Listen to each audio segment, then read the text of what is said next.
দোকানে জিনিস কিনতে বেরিয়ে পড়ে।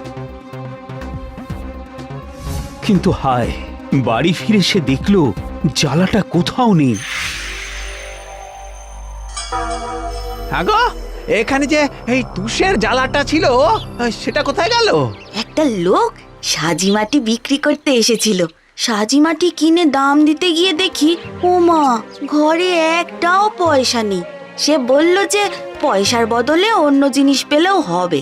তখন আমি ওকে ওই পুরনো তুষের জ্বালাটা দিয়ে দিলাম। হায় হায় হায় হায় হায় হায়, এ কি করলে গো?